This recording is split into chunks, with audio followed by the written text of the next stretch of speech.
Talk to us a little bit about how you first got involved in soccer. Boy, You've been playing. I hope we have enough time for this one. We have 2.5 hours. We're There good. you go. I started playing probably when I was 9, 8, 9. And of course, I grew up in Nigeria. And back then, that was the only thing you would do. You know, at school recess, you go out on the playground and we play for about 30, 40 minutes, and then we're back in class. And any chance you get around the neighborhood, you go out on the park and you play. That was just how I started. And then I made the school team, the elementary school team. Then after that, went to high school, made the high school team, of course, very competitive. And I wasn't always one of the best players. But one thing is that I work hard. I wanted to play so bad. I worked at it. Then after high school, fortunately again, things just seems to be falling in place for me. I made the state team that went to a national festival. And then after that, did fairly okay. And then I played, got drafted to one of the big clubs in my city called the Enugu Rangers International. That was the team that every young man, you know, in my region wanted to play for. You know, that's a dream. The club is known for their all-white uniform. So it was kind of everybody wanted at some point to put on that white uniform. And making that team was almost a dream come true for me. Up until then, my parents never knew what I did. They had better things to do with their time. But making that team actually was probably the first time I remembered my dad actually shook my hands, you know, and said, "Son, I think you're becoming somebody," you know. And that was it. I played for the club, became captain for about a couple years, and then got recruited to Southern New Hampshire University by a great man, Rob Grable. Went to New Hampshire, probably the best thing that happened to my life. Had a great first year, and then the second year, the coach retired, and then John Roots came in. And John Roots, from then on, probably took my game to the next level. That second year or the third year, we won national championship. Then the rest was history. After that, I went on to Marshall University in West Virginia to do my graduate school. And then had a brief stint at the Illinois State University as the assistant women's coach before I got the call down here. So came down here and fell in love with the place, and it's been here since then. So, talking about your college days, like how was it winning a national championship? How? You said you won a national championship? Yes. So talk about that season. Just That was in 1989. My first year at Southern New Hampshire University, we had a very good team, very, very good team. It was, you know, players from all over the place, great players. Then the championship year was probably the year we thought we'll have a down year because we didn't have that much talent, but the team spirit was just off the chain. And you know, bunch of guys that loved to play, loved it themselves, and we just worked for one another. You know, it was so much fun, so much fun. We went, I think my first year, we went probably undefeated. We went probably 22-1. And then that championship year, we lost maybe 2 or 3 games. So record-wise, it wasn't like the first year, but it was fun. And that was the year, you know, it was just when things kind of start to fall in place, you can feel it. You know, we beat the team, Southern Connecticut, that was our nemesis. They've always beating us. That year we beat them, and that was kind of a good sign that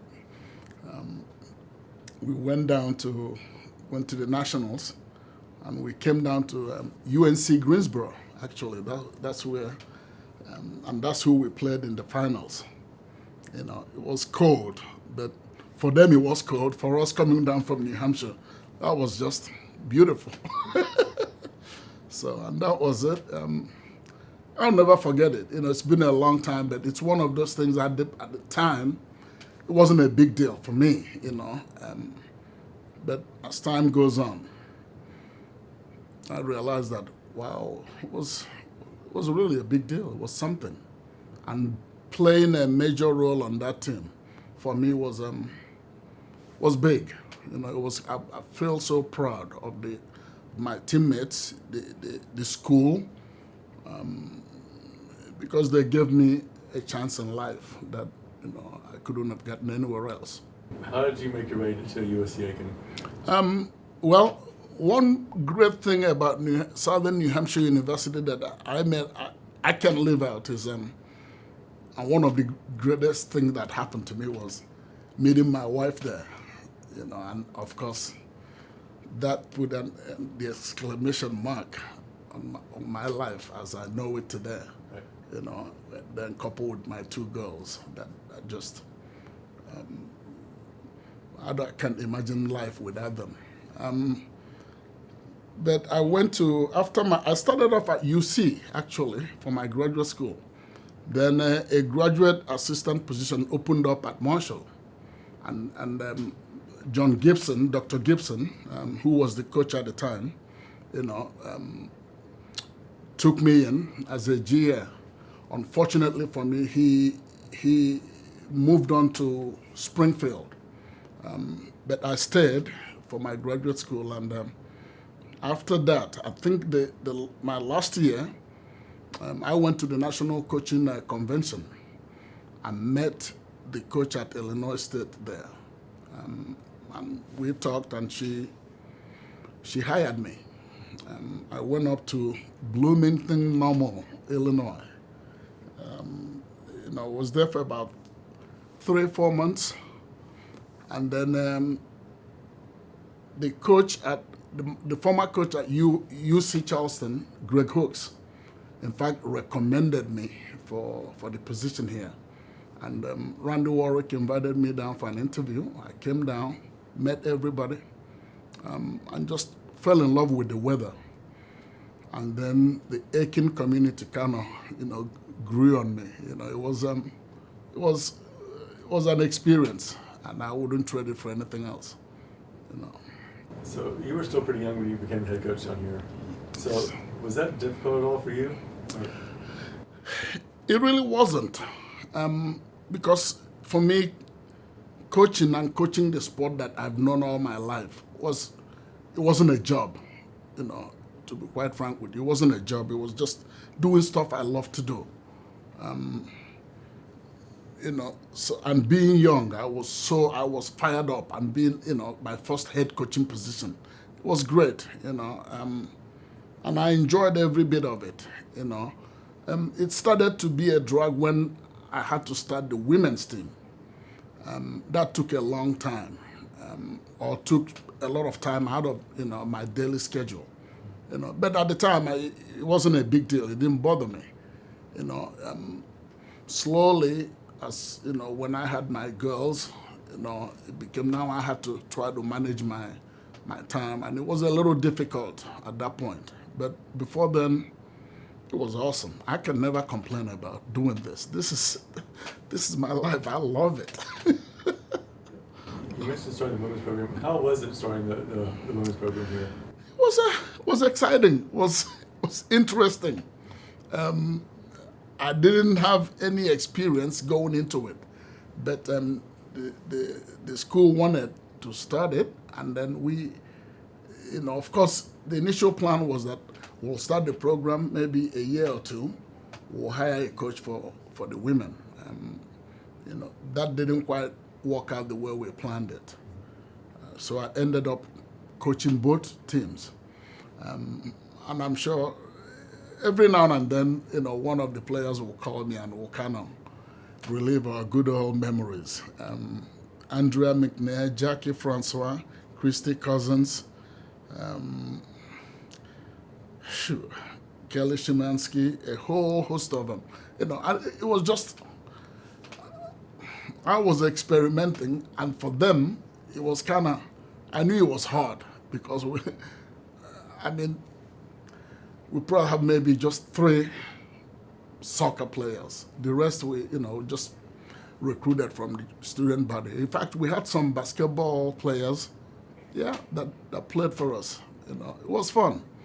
It was fun at the time, but looking back, it was very difficult.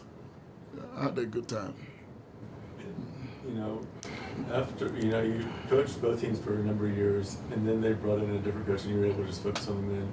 Was that like a little bit of a relief for you, or you just? Oh, it was a massive relief, because when we hired when Sue Vodka came in, it was like, wow, I can actually. Because usually I'll go out on the field. So I usually go out about 6 in the morning. We'll train from 6 to 7:30 or 8, and then the men will come, and we'll train another 2 hours, and the same in the evening. And at each time, it's almost like I have to for the first 2 hours, I have the personality I know I have to use with the men. When the women comes, I have to be a totally different Coach Ike. I think that was probably the most interesting part about it, and I had to learn. And believe me, my experience with the women probably guided me through, raising my girls. I don't know if I could have done a better job if it hadn't been for the women's team. It was tough, but it was fun. Yeah. I want to say about 8 or 9 years after you went back to just coaching the men's team, you helped USC Aiken to the NCAA tournament for the first time in school history. Talk about that season and what it meant to you. Oh, that was... Up until then, it's always been a struggle. And every year, and what happens every year, we've always had 12 guys or 13 guys that can play against anybody. But in men's soccer, especially in college, it's a different thing when you don't have bench, and that was our problem. That first 13 guys, they could play, maybe first half of every game. Once you begin to sub, that's where we struggled.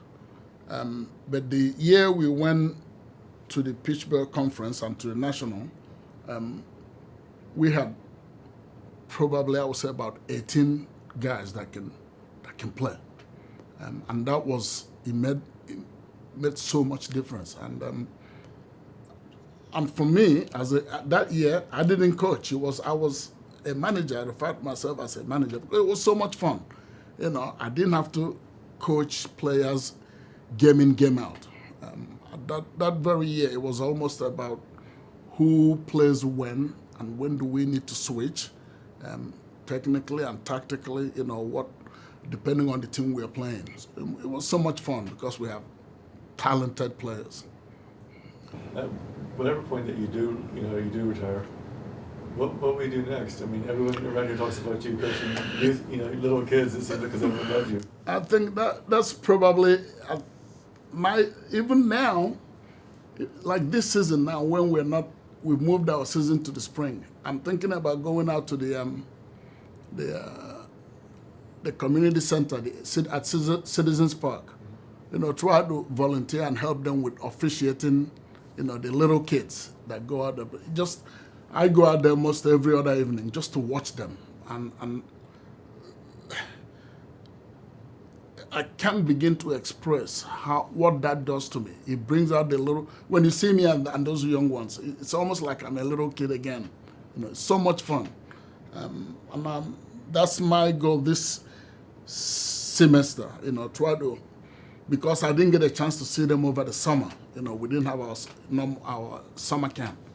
So seeing them out there and seeing that, people are beginning to come out again to play, it's big. So when I'm done with this game, I think that will be my safe place, just going to work with those kids, because that's where they're so innocent. They're so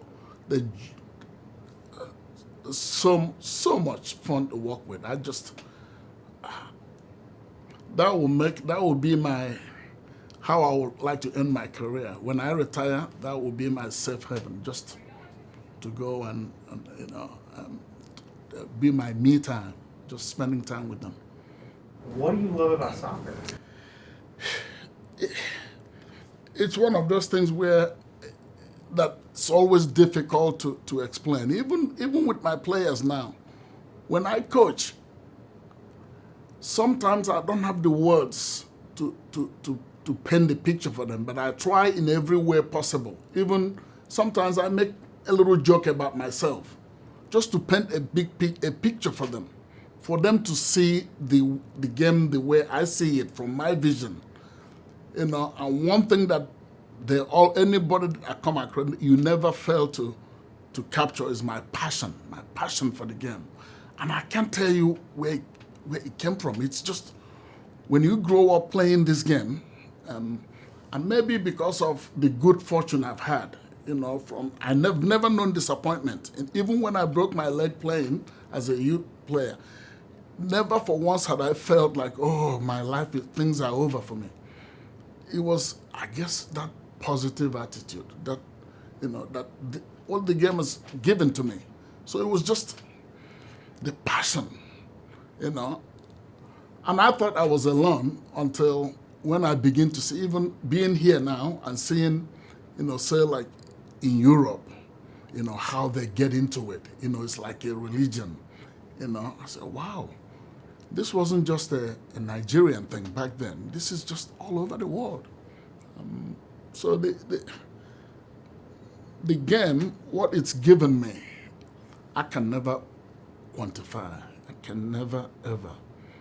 And that's why it bothers me so much, even when my players try act as if the game is a job or practicing is a job. It bothers me when I see young people come out on the field and not feel the passion. That this is a fun sport. It's a sport you play. You don't have to be certain size. You don't have to be certain way. If you can move, you can play. So that passion, I think, came from, probably where I grew up and the people I grew up around and what the environment, provided. And that's one thing, I will continue to share even with my players. And if they come here and live here, knowing that somebody have this passion for this game the way I do, I think it's infectious. And some of them actually buy into it. And if I catch, sometimes you have one or two knuckleheads that, are difficult to reach. But I know majority of them, because soccer has a common language. If you play the game, it's easy to understand, the passion for it. It's easy to capture, And my goal is, other people that never played it, my goal is to educate them, to extend that passion. Because it's infectious. Once it catches, it's a bug. Once you catch it, it never leaves you. It never leaves you. It's like anything else. I never knew about American football until I came here. And some of my friends played. And once I got into it,